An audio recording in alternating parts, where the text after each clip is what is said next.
औज़ुबिल्लाहिमिनश्शैतानिर्रजीम बिस्मिल्लाहिर्रहमानिर्रहीम। इस वीडियो में हम CSS MPT के पेपर को डिटेल के साथ सॉल्व करेंगे। हमने 140 क्वेश्चंस ऑलरेडी सॉल्व कर लिए हैं। अगर आपने उनकी वीडियो नहीं देखी तो आप प्लेलिस्ट में जाके देख सकते हैं। इस वीडियो में 141 से स्टार्ट करेंगे। तो 141 हमारे पास क्वेश्चन है 24, 35, 54, 85। आपने सीरीज़ वाले क्वेश्चन में याद रखना है, पहले आप माइनस करके देखें कि क्या फ़र्क आ रहा है, उससे आपको अंदाज़ा हो जाएगा। तो अगर पहले बड़ा है फिर छोटा है फिर छोटा, इस तरह माइनस। अगर बढ़ रहा है तो आप फिर जमा करके देखें, दोनों को माइनस करें, दरमियान में फ़र्क देखें, फिर दूसरे और दूसरे में फ़र्क देखें तो उससे आपको अंदाज़ा हो जाएगा। तो इसमें देखें ना 24 है, इसमें 10 ऐड करेंगे 35 बन जाएगा, 34 बन जाएगा। फिर 34 में फिर 20 ऐड करेंगे 54 बन जाएगा। और फिर 54 में आप 30 ऐड करेंगे तो 84 बन जाएगा। और 84 में आप 40 ऐड करेंगे तो आपके पास 124 बन जाएगा। इसमें आपने क्या किया है, ऐड किया है। अब नेक्स्ट में देखें कि आप छोटे से भी स्टार्ट कर सकते हैं। बाज़ दफ़ा ये होता है कि एक मरतबा आपको समझ नहीं है, आप उसको छोड़ दें, फिर आप नेक्स्ट क्वेश्चन पे ले लें, फिर दोबारा उसको ट्राई करेंगे। यानी वक्फे से ट्राई करेंगे तो आपको ये क्वेश्चन समझ आ जाएगा। अब इसमें देखें ना 5760, फिर है 2880, फिर है 960, फिर है 240। अब ये काफ़ी बड़े, ये कभी कभार ही आते हैं इस तरह के क्वेश्चन। तो इसमें आप देखें, फिर पहले डिफरेंस करके देखें, उससे समझ आती है तो फिर ऐड करके देखें, फिर मल्टीप्लाई करके देखें, तो इस तरह आपको समझ आएगा। तो इसमें देखें ना, और से इसको 2-3 मरतबा पढ़ें, एक मरतबा हल करने की कोशिश करें, आंसर आ जाता है तो ठीक है, नहीं आता तो फिर आप नेक्स्ट ट्राई करें, थोड़ी देर के बाद फिर ट्राई करें। इस तरह आप ट्राई करेंगे तो एंड तक आपको कुछ ना कुछ समझ आ जाएगा। तो इसमें देखें ना, ये मल्टीप्लाई हो रहा है। अब 48 है, इसको 5 से मल्टीप्लाई करेंगे तो 240 आ जाएगा। 5 से मल्टीप्लाई, फिर आप नेक्स्ट 240 को आप मल्टीप्लाई करेंगे 4 से तो आप 960 आ जाएगा। 5 से किया, 4 से किया, फिर 3 से करें, 960 को आप 3 से करेंगे तो 2880 आ जाएगा। फिर 3 से किया था, फिर 2 से करके देखें तो 5760 बन जाता है। तो आपने याद रखना है 48 आ जाएगा। इस तरह 143 क्वेश्चन है हमारे पास। In a class of 60 where boys are twice that of girls. यानी एक 60 की क्लास है जिसमें क्या है जी, girls, boys are twice, boys दुगने हैं गर्ल्स से। अगर गर्ल्स हमारे पास 20 हो तो बॉयज़ 40 हैं, ठीक है। ये कहता है कि Atiya ranked 17th from the top. तो टॉप में अतिया क्या है, 17 नंबर पे है। If there are 9 boys ahead of Alia, यानी आलिया से अगर 9 जो लड़के आगे हों, how many girls are after in the rank, तो 12 हो जाएंगी। नेक्स्ट हमारे पास है 144 है, 80 है, इसके स्पेलिंग को उन्होंने आगे पीछे किया हुआ है। तो इसमें उसने क्या, पहले 3 को उल्टे लिखा है, फिर आखिरी 3 को, यानी ये था EIG लिखा था तो उन्होंने क्या लिखा है, GIE लिखा है। फिर HTY था तो उन्होंने YTH लिखा है। इस तरह आप आउटपुट को बना दें, पहले 3 को उल्टा करें तो पहले T आएगा, ठीक है। T वाले 2 ऑप्शन है। अच्छा, फिर आप चेक कर लें, T के बाद U है, उसमें भी U है, ठीक है। फिर O को देखें, हाँ सब में O है। फिर आप पुट को उल्टा करेंगे कि PUT को, पहले T आएगा तो इसमें U है, D में U है, तो आपका ये आंसर ठीक बनेगा, C वाला, TUOTUP। 145 क्वेश्चन है हमारे पास कि a man walks 3 kilometre northwards and then turns left and goes 2 kilometre. यानी एक आदमी नॉर्थ की तरफ चलता है 3 किलोमीटर, फिर वो लेफ्ट टर्न कर जाता है और 2 किलोमीटर चलता है। ही अगेन टर्न्स लेफ्ट और फिर वो 3 किलोमीटर लेफ्ट करता है। ही turns right and walk straight. वो फिर क्या कर रहा है कि राइट टर्न करता है और फिर सीधा चला जाता है। In which direction he is walking, तो वेस्ट साइड पे चल रहा है। इस तरह ना है कि नॉर्थ की तरफ वो चलता है, यानी इसको कर ले, ऐसे चल रहा है। फिर वो क्या करता है, देन टर्न लेफ्ट, तो इस साइड पे मुड़ जाता है 2 किलोमीटर। ही अगेन लेफ्ट, तो इससे लेफ्ट ये इस तरह बनेगा, ठीक है। और फिर he again turns left and goes 3 kilometre. He turns right, फिर इससे वो राइट करता है ऐसे, तो ये बन जाएगा वेस्ट की तरफ। नेक्स्ट 150 क्वेश्चन है। इसमें कहता है कि in a family there are 6 members ABCDEF। आपने ये मेंबर याद रखने। इसमें कहता है कि A and B are married couple, देन ये कपल है। इसमें याद रखना है कि A जो है वो मेल है। फिर कहता है कि D is the only son of C। D क्या है, C का बेटा है, ठीक है। डी क्या है, सी का बेटा है। और who is the brother of A, जो कि ए का भाई है। फिर है कि E is the sister of D. E क्या है, डी की सिस्टर है। फिर B is the daughter in law of F whose husband has died. B is the daughter of F, ये एफ की डॉटर इन लॉ है और उसका हस्बैंड मर चुका है, ठीक है। एफ का हस्बैंड मर चुका है। अब यहाँ पे इसको आप लिख कर भी कर सकते हैं, लिखेंगे तो फिर आसानी रहेगी कि इनका आपस में क्या क्या रिलेशन है। तो पहले है कि how is E related to C. E का सी के साथ क्या रिलेशन है। उसने क्या कहा था कि D is the only son of C. C का डी बेटा है और E is the sister of D. तो अब ई क्या है, डी की सिस्टर है। E is the sister of D. जब डी की वो सिस्टर है तो यहाँ पे डॉटर बन जाएगी। और 145 क्वेश्चन है, how F is related to A. F क्या जी, फादर है। How F is related to E, grandfather है। फिर नेक्स्ट देखें, which of the following is a group male member. इसमें मेल मेंबर क्या है, उसने कहा था कि बी और एक कपल मैरिड है, उनमें से ए मेल है तो इसका मतलब बी फीमेल है, तो जिसमें बी ना हो इस सब में भी नहीं है। फिर इसमें उसने कहा था कि D is the only son of C. C का बेटा है। Who is brother of A, ये इसका मतलब है सी भी मेल है, ए भी मेल है, तो जिसमें सी और ए दोनों हों, तो इसका मतलब ये ऑप्शन कैंसिल हो जाएगा। फिर ई के बारे में उसने कहा था ई इज़ द सिस्टर। ई मतलब फीमेल है, जो सिस्टर है, तो ये कैंसिल हो जाएगा, तो ए आपके पास बन जाएगा। हु इज़ हैज़ डाइड, तो A has died.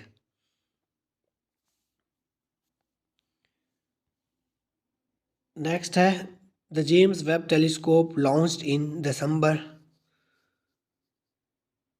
2021 orbits the sun. तो ये सन के गिर्द घूमती थी।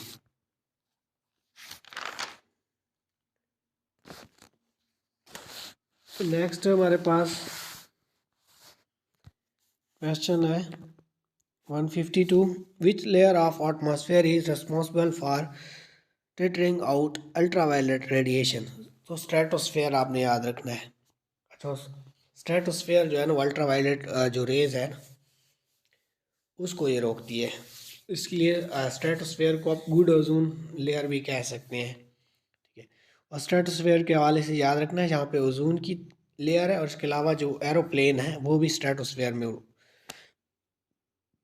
उड़ते हैं। नेक्स्ट क्वेश्चन है 153 है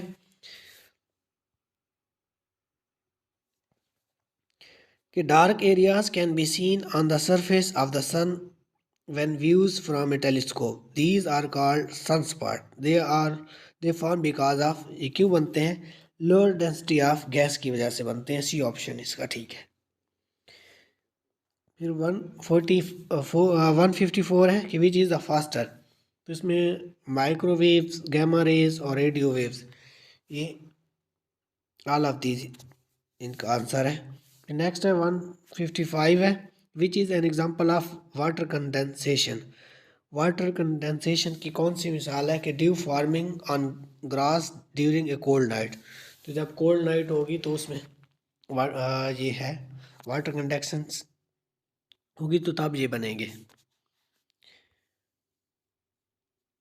नेक्स्ट है 156 है कि विच of the following salt is the main cause of permanent hardness of water.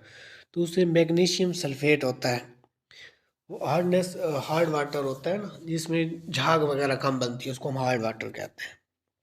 उसमें मैग्नीशियम सल्फेट शामिल हो जाता है जिसकी वजह से वो हार्ड वाटर बन जाता है।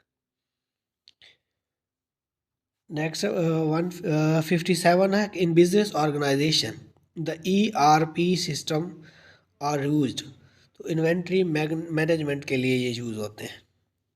फिर 154 है कि identify the full form of HTTP। इसको कहते हैं हाइपर टेक्स्ट ट्रांसफ़र प्रोटोकॉल। एक आता है HTML, उसका मतलब होता है हाइपर टेक्स्ट मार्कअप लैंग्वेज, उसको HTML।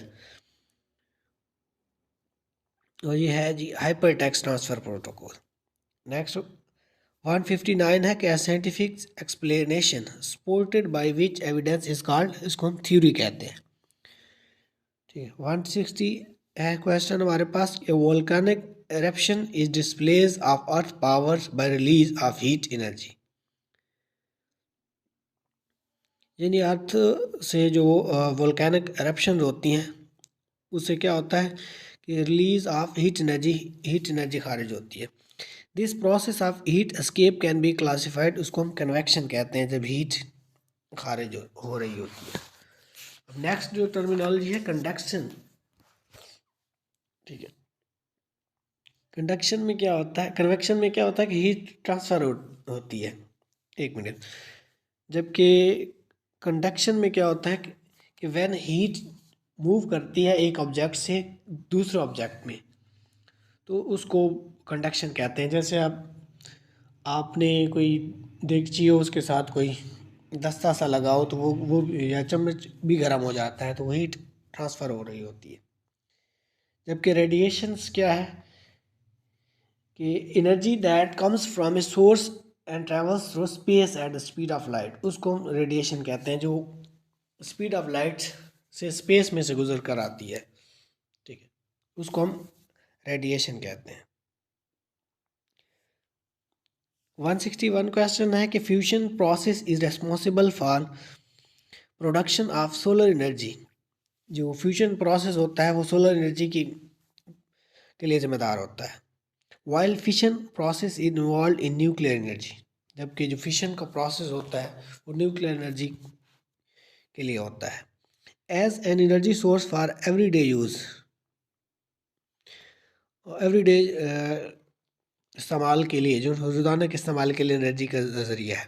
Fission process is a preferred option because, fission process को क्यों प्रेफर किया जाता है, इसे होता है कि फिशन इज़ चीपर ऑप्शन, तो ये इसलिए इसको प्रेफर किया जाता है। फिर 162 क्वेश्चन है कि solar eclipse occurs when the moon is between the sun and earth. जब क्या होता है, आप इसके लिए ऐसे याद कर सकते हैं कि सन, फिर मून और फिर अर्थ। जबकि सन, अर्थ और मून, जब अर्थ दरमियान में आ जाएगी तो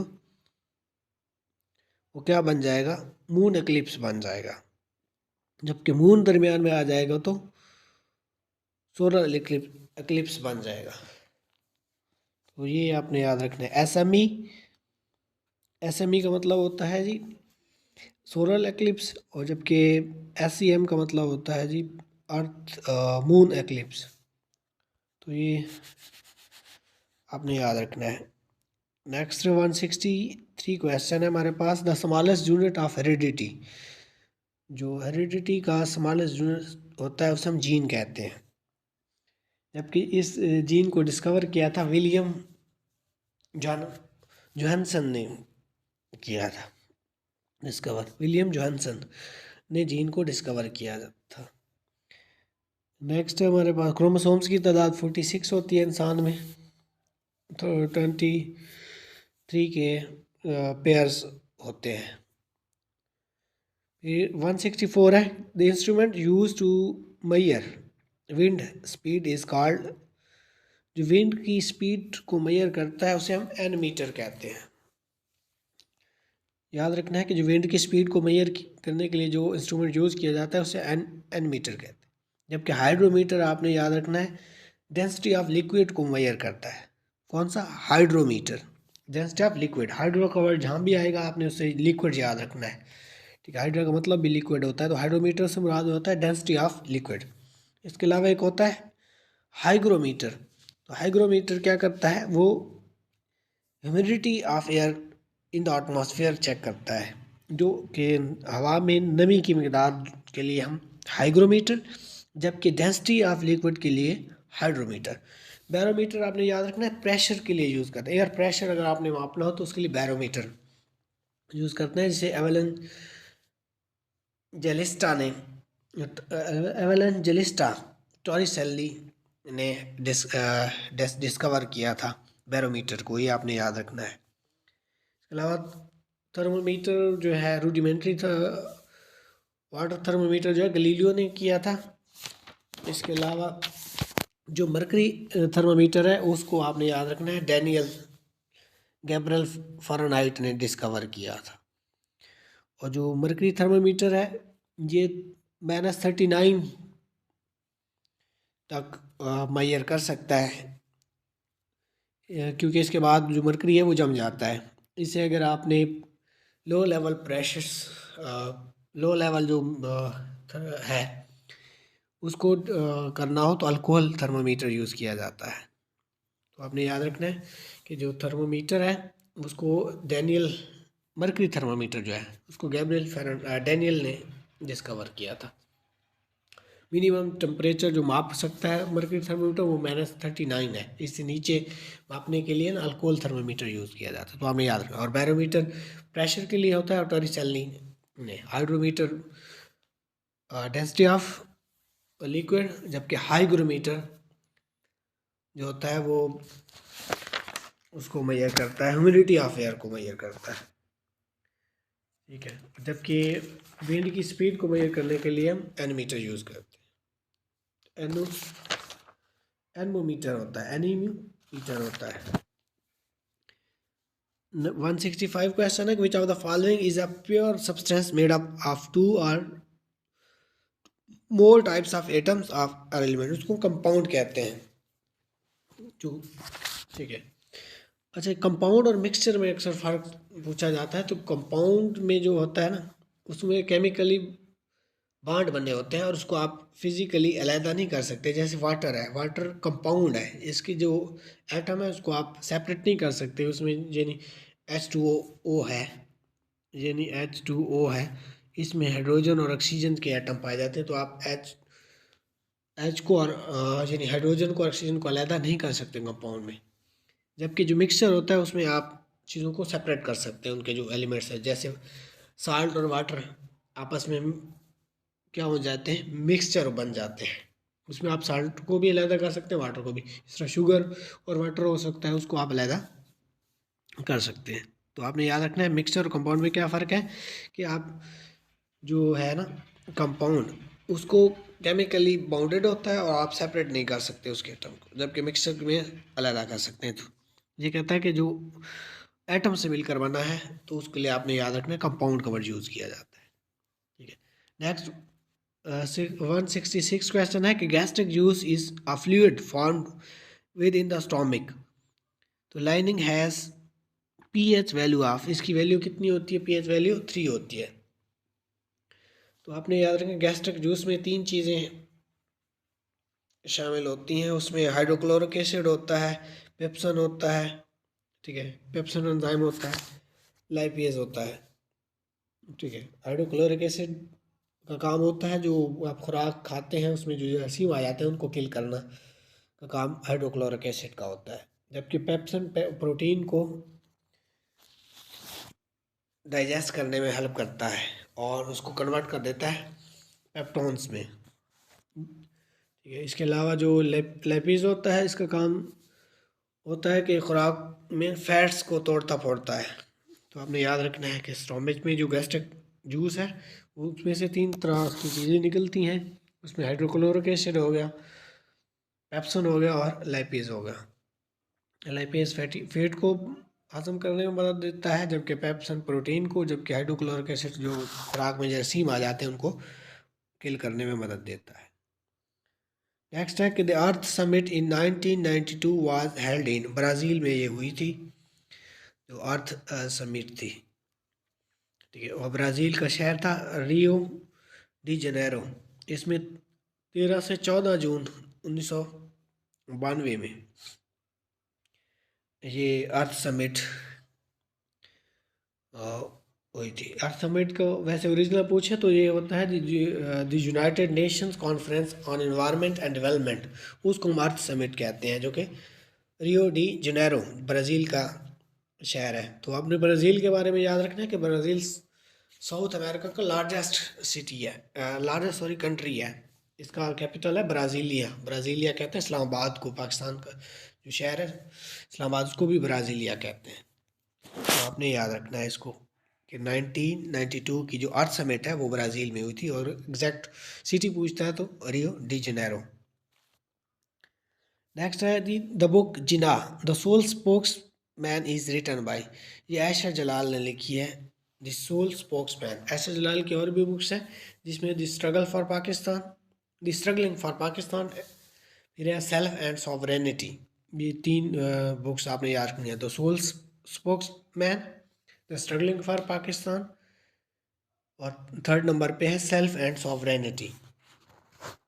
इसके अलावा स्टैनले वुलफर्ड की बुक्स पूछी जाती हैं तो उसमें जनाब पाकिस्तान मशहूर है, जुल्फ़ी भुट्टो पाकिस्तान, आशिम फुल फ्लाइट, ये 3 बुक्स आपने याद रखनी है। जनाब पाकिस्तान ये मैक्सिमम टाइम्स स्टैनले वुलफर्ड की पूछी जाती है। इसके अलावा जुल्फ़ी भुट्टो पाकिस्तान भी पूछी गई है। आशिम फुल फ्लाइट पूछी नहीं गई, फिर भी आपने थोड़ी बहुत इसको याद रखना है। नेक्स्ट है MTCR stand for missile technology control regime को हम कहते हैं MTCR। नेक्स्ट क्वेश्चन है हमारे पास 170 है कि शंघाई कोऑपरेशन ऑर्गेनाइजेशन समिट सितंबर 2022 वाज हेल्ड इज, तो ये उज़्बेकिस्तान में हेल्ड की गई थी, और जो 23 की है वो इंडिया में हेल्ड की गई थी। याद रखना 22 की जो है वो कहाँ पे, उज़्बेकिस्तान में, जबकि 23 की इंडिया में हेल्ड की गई थी और नरेंद्र मोदी ने उससे खिताब किया था। इसके अलावा शंघाई कॉरपोरेशन के बारे में सवाल पूछा जाता है। इसका जो है पुराना नाम G5 था, जो कि 1996 में ये बनी थी। फिर ये शंघाई कॉरपोरेशन ऑर्गेनाइजेशन में तब्दील हो गई, इसका नाम तब्दील किया गया था। पहले इसका नाम था G5 जो कि 1996 में बनी थी। फिर इसको चेंज करके 2001 में, जून 2001 में शंघाई कोऑपरेशन ऑर्गेनाइजेशन रखा गया। इसके जो G5 कंट्रीज़ थे जिन्होंने इसको बनाया था उसमें चाइना, रशिया, कजाकिस्तान, किर्गिस्तान और ताजिकिस्तान, ये 5 कंट्रीज़ थे। चाइना और रशिया ये सारे एक साथ ही हैं, कजाकिस्तान, किर्गिस्तान, ताजिकिस्तान, ठीक है। ये इन्होंने मिलकर G5 बनाई थी। बाद में मुख्तलिफ कंट्री ऐड होते गए तो ये बन गई शंघाई कोऑपरेशन ऑर्गेनाइजेशन। आजकल इसके 8 मेंबर हैं। इसके अलावा इसमें 9 जून 2017 में पाकिस्तान और इंडिया ने शंघाई कॉरपोरेशन ऑर्गेनाइजेशन को ज्वाइन किया था। ये सवाल भी अक्सर पूछा गया है।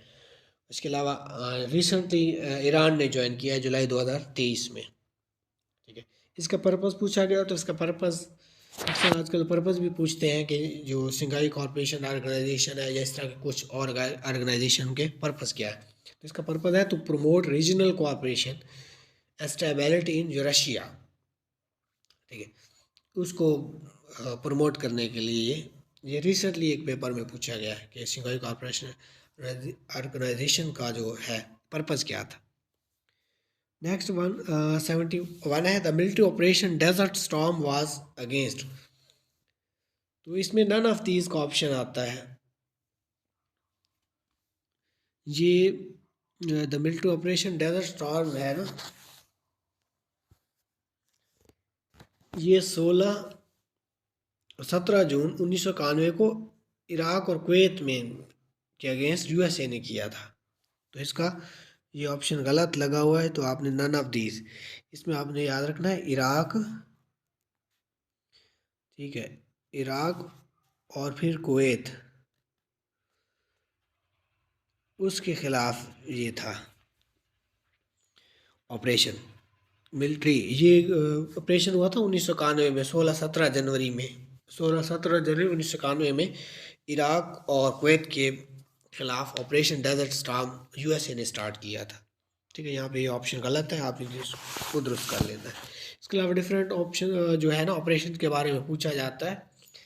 तो CSSMPT के पेपर जो फर्स्ट टाइम हुआ था उसमें भी किसी ऑपरेशन के बारे में पूछा गया। तो ऑपरेशन को आपने याद रखना है कि ऑपरेशन नेपच्यून स्पेयर के बारे में पूछा जाता है, जो कि 2011 में उसामा बिन लादेन के खिलाफ किया गया था।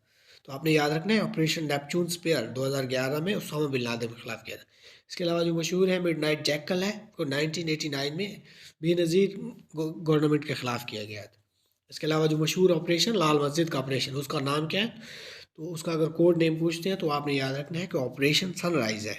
इसके अलावा पूछा जाता है कि ऑपरेशन एंड्यूरिंग फ्रीडम 2001-2002 में यूएसए ने अफगानिस्तान और उसके जो टेररिस्ट ग्रुप थे उनके खिलाफ किया था। पाकिस्तान में जो और मशहूर ऑपरेशन उनमें राह निजात के बारे में पूछा जाता है, जो कि वजीस्तान में किया गया था 19 जून 2009 को। इसके अलावा ज़रब असब 2014 को किया गया था नॉर्थ वजीस्तान में। साउथ वजीस्तान में आपने याद रखना है कि राह निजात है, जबकि नॉर्थ वजीस्तान में ज़रब असब है। इसके अलावा जो राय हक है वो सवात में किया गया था 2017 में 25 अक्टूबर। ठीक है, और 2007 में ही अटैक हुआ था मलाला पे, स्कूल को ओपन नहीं करने दे रहे थे।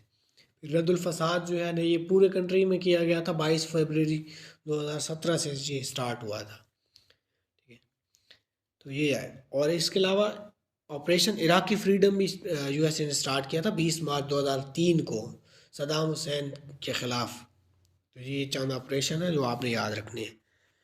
फिर 1972 नेक्स्ट क्वेश्चन है हमारे पास, सॉरी 172 कि New Start treaty was sign between the US and Russia. Russia और यूएस के दरमियान जो न्यू ट्रीटी है वो साइन कब की गई थी, तो आपने याद रखना है 8 अप्रैल 2000, याद रखना है कि 8 अप्रैल 2010 उसमें ये साइन की गई थी। लेकिन बाकायदा लागू जो अगर वो पूछता तो 5 फरवरी 2011 में ये इसके अलावा ये इसको एक्सटेंड किया गया था 2021 में 4 फरवरी 2026 तक ये एक्सटेंड हुई है न्यू स्टार्ट ट्रीटी। ये आपने याद रखना है। साइन कब हुई थी 8 अप्रैल 2010 को, और इंटर इनटू फोर्स कब हुई थी 5 फरवरी 2011। इसके अलावा 2021 में इसको एक्सटेंड किया गया 4 फरवरी 2026 तक।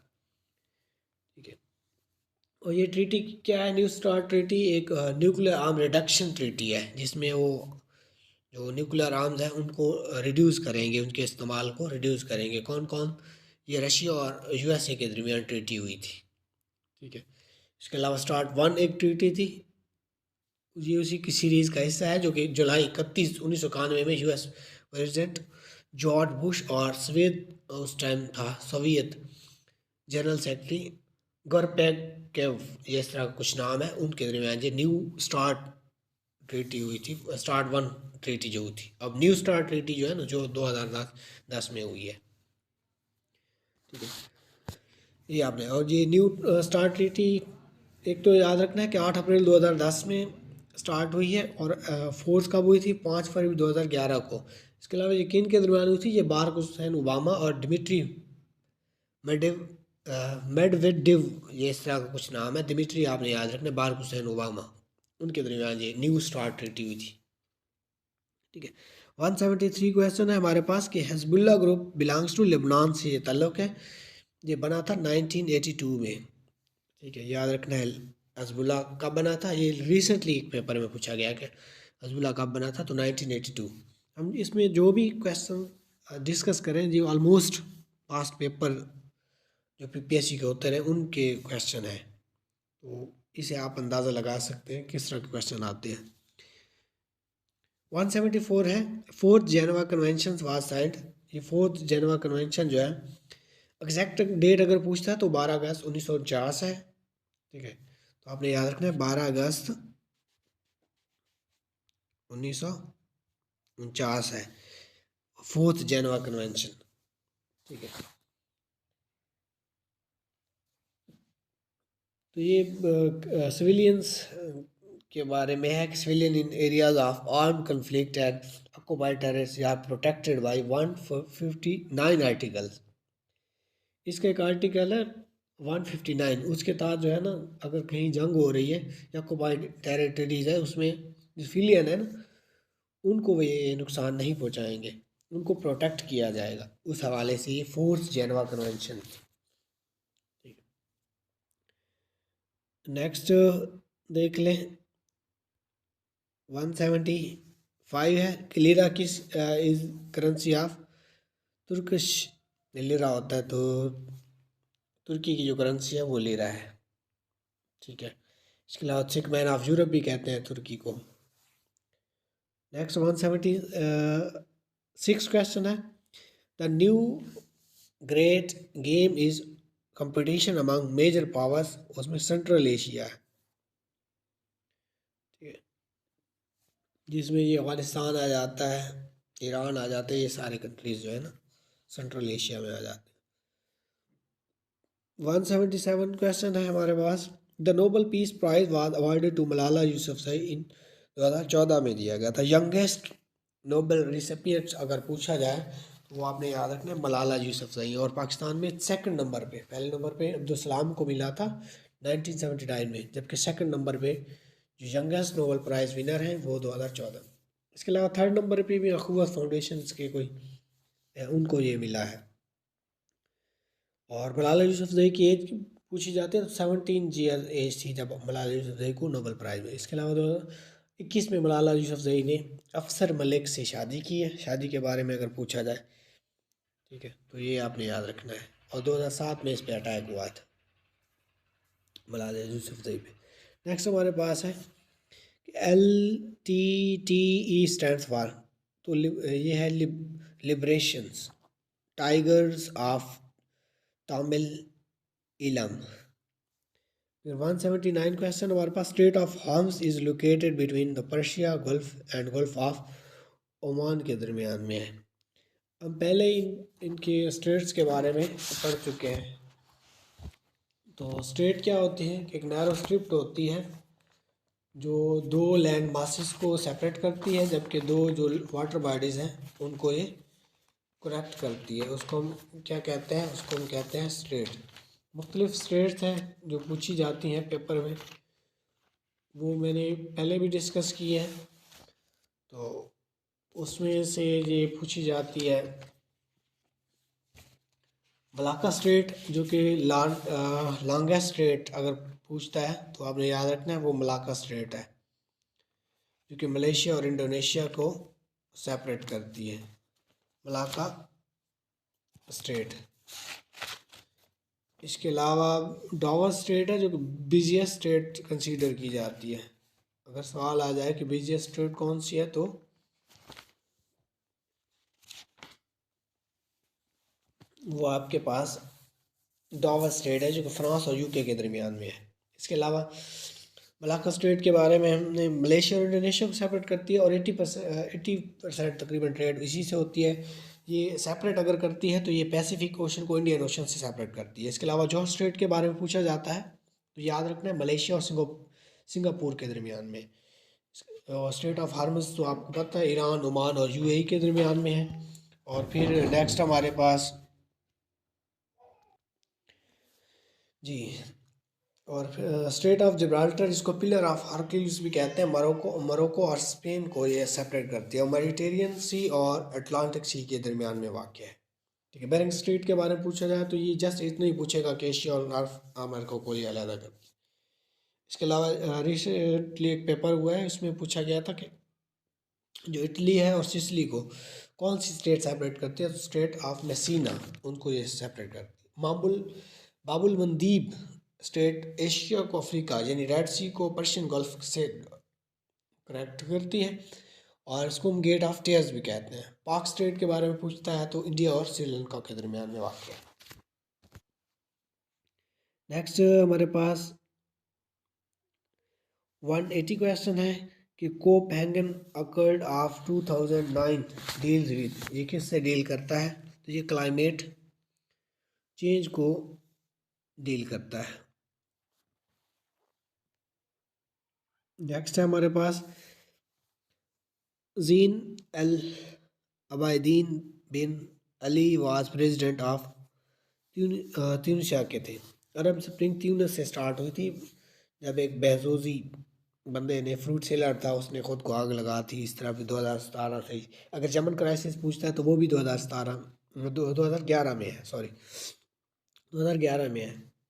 और ये फिर एक अरब स्प्रिंग स्टार्ट हुई थी और पूरे अरब कंट्रीज़ में फैल गई थी।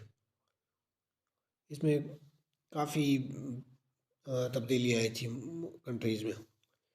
फिर है इंडर मंगोलिया इज सिचुएटेड, ये चाइना में वाक़ है, मेजर चाइना में है और फिर थोड़ा बहुत मंगोलिया में भी है। नेक्स्ट है international human right day is celebrated every year on, ये 10 दिसंबर को मनाया जाता है।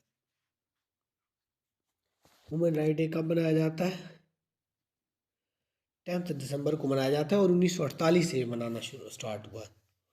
2003 में है consolidating and sustaining human rights culture into future, ये इसका थीम है 2023 के हवाले से। नेक्स्ट है कि Tirich Mir is the highest peak of, जो त्रिचमीर है वो हिंदू कुश रेंज की हाईएस्ट पीक है। हाईएस्ट पीक के बारे में जो सवाल अगर हिमालय का पूछता है, पाकिस्तान में नागा पर्वत है जिसको किलर माउंटेन कहते हैं। ठीक है, इसकी जो हाइट है वो 8,126 मीटर है। अगर वो वैसे पूछता है कि हिमालय रेंज की हाईएस्ट पीक कौन सी है, तो माउंट एवरेस्ट है। तो ये याद रखना है कि पाकिस्तान के हवाले से अलहदा पूछेगा, जबकि ओवरऑल पूछेगा तो माउंट एवरेस्ट है, पाकिस्तान के हवाले से नागा पर्वत।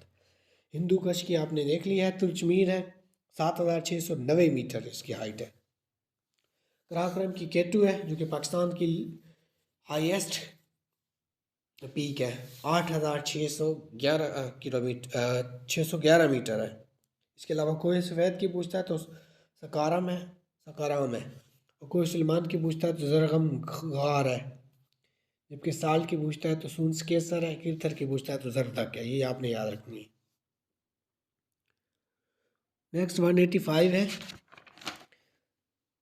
The first time population census held in Pakistan के हवाले से 1951 में पहली मरदमशुमारी हुई थी।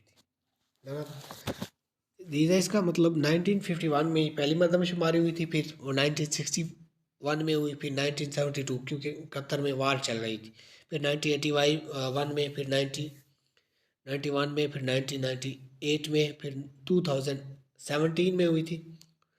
और इसके अलावा जो लेटेस्ट जो हुई है उसे हम डिजिटल सेंसस कहते हैं, जो कि 20 फरवरी 2023 से स्टार्ट हुई है। इसका जो फाइनल रिजल्ट पब्लिश हुआ है वो 30 अप्रैल 2023 में।